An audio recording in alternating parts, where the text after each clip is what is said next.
and we got R.I.P. Pop Smoke. Pop Smoke's killer, BlockStar appeared. He popped up on No Jumper after Is he a rapper? No, he's not a rapper. So how you have a name BlockStar and you don't rap? It's in California. What you expect? It's your boy Blocky. But yeah, I mean, if you didn't know, I mean, on February 19, 2020, 4 years ago, Pop Smoke was brutally, popped.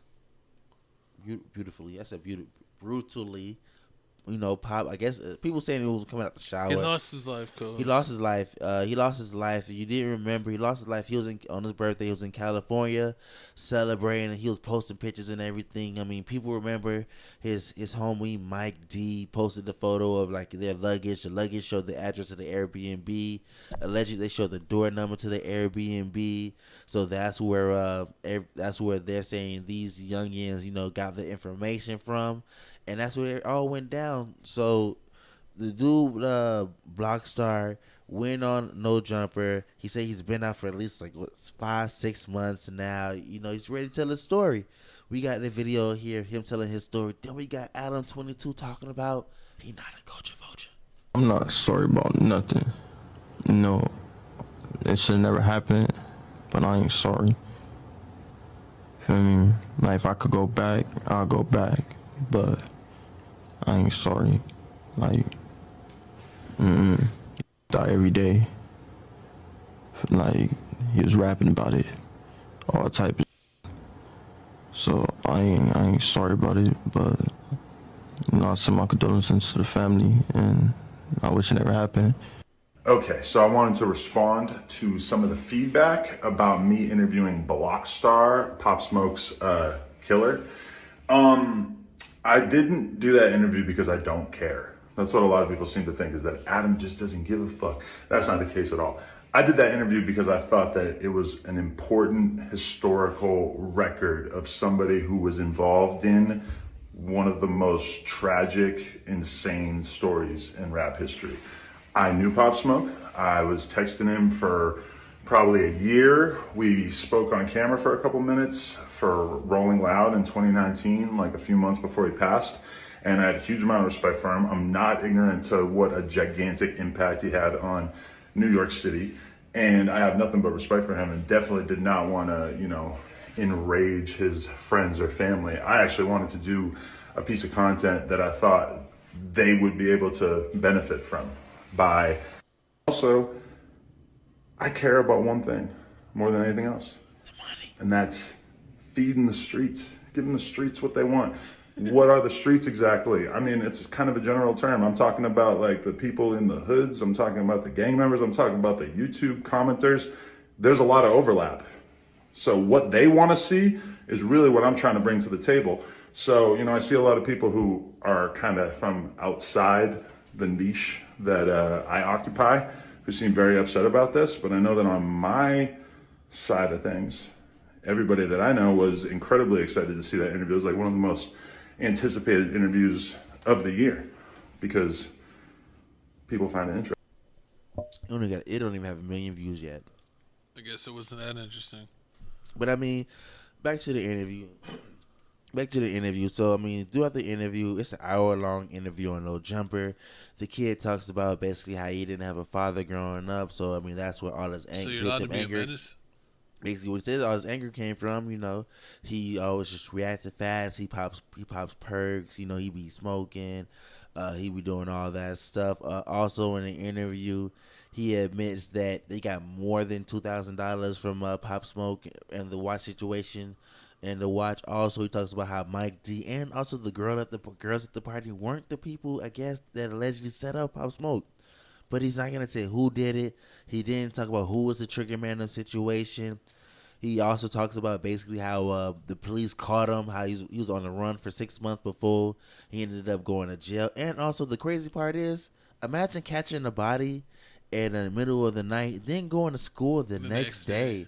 Which is wild, because like you. But I mean, it's weird that they keep on like saying, "Oh, it's like the killer interview," but supposedly he wasn't the shooter. Yeah. So it's not really the killer interview. It was just someone involved with the killing. You could say like he was a part of the crew that that did that.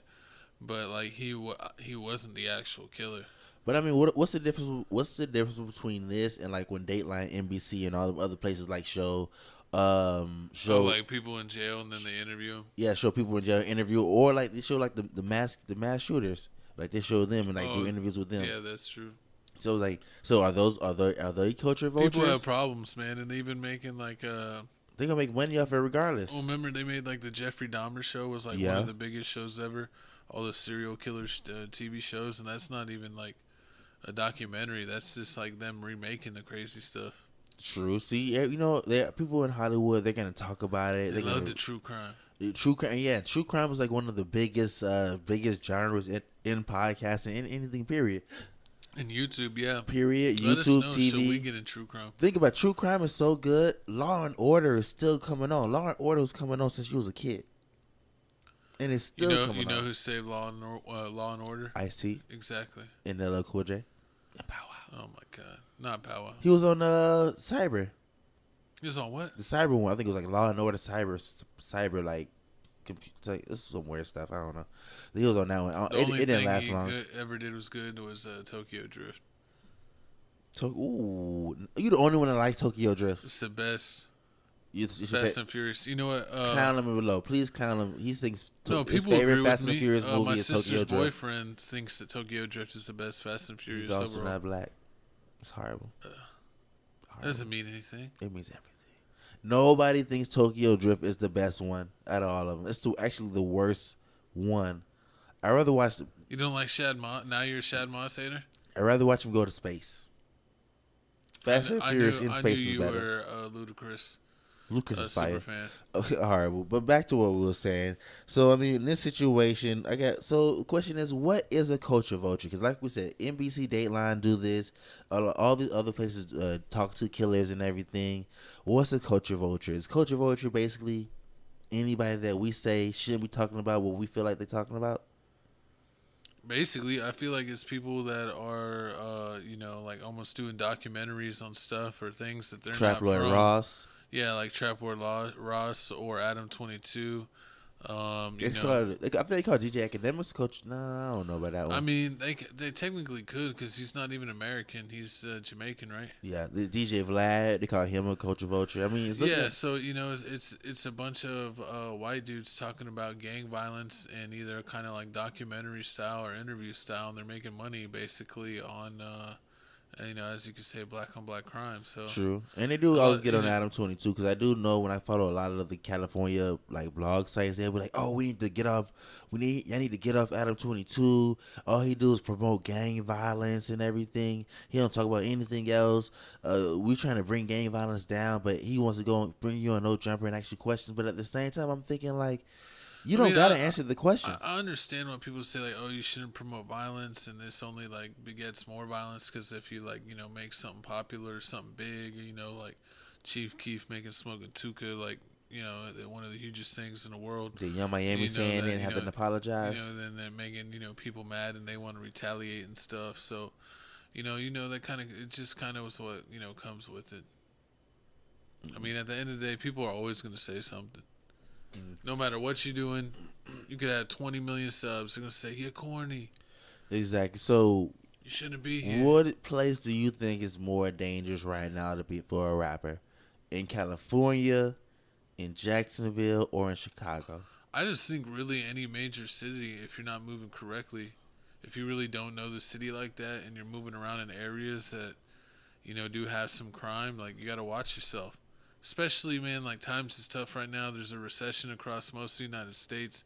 People are looking for easy licks. Facts. And you're walking looking around looking like a lollipop. Yeah, looking like a lick. You're gonna get licked. It's looking like a lollipop, finna get licked. Exactly. See, it's just crazy. I mean, you got Pop Smoke. You got man. Oh, I'm sorry. That's what I was gonna say earlier. What's his name? I don't understand why people say it's so bad.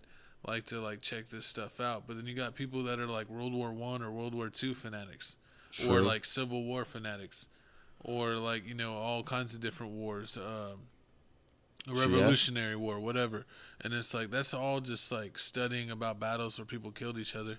And that's basically what this is on a different level, but it's usually involving rappers and street gangs.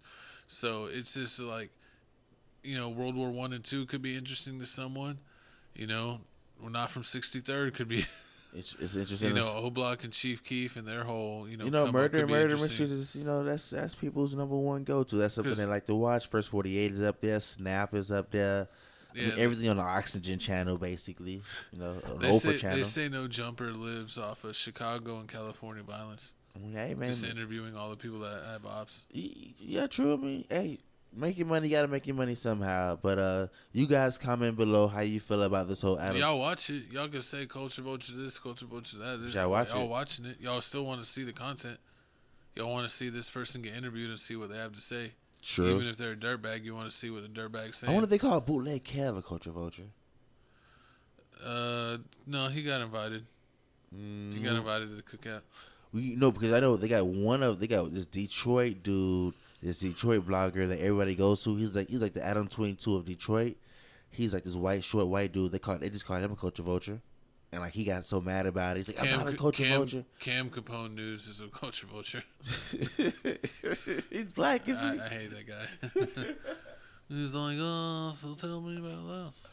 What are you doing? Exactly. Adam's a little bit of a Culture Vulture because he don't really be knowing. It's a lot of times it's what's that, Remo? Yeah. He's the one that be actually knowing the details on what the hell's going on. I mean, it's time to take a break anyway. He's been doing it for so long. I mean, it's hard to stay up, man. That's what people don't understand. Like, when you're covering a million things on the internet, like me and my co-host, we got a podcast about, celebrity and current events, pop culture. We got a clip channel, we got a gaming channel, and we got a music reaction channel. We check out, worldwide music. People are like, it's hard to know every fact about everything. I know computers keep evolving, but your brain can only hold so much information. Facts. So you can't be mad at us that we don't know every fact about everything. I'm not going to know every basketball player. I mean, I do, but I'm not going to know every basketball player, every football player, every UFC fighter, every gang, every affiliation, every coast, every streamer.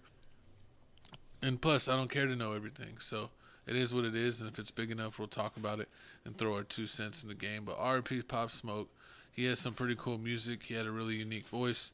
It looks like people just being greedy, man. And it's like, I ain't trust California. Me and my co-hosts make it big. We might do a trip.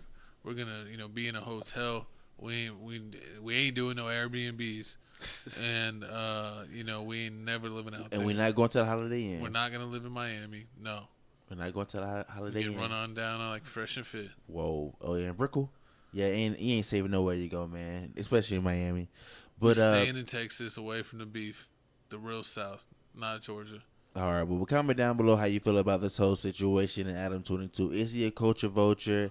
Do they need to stop No Jumper? And how you feel about them giving I guess 5 seconds of fame to possible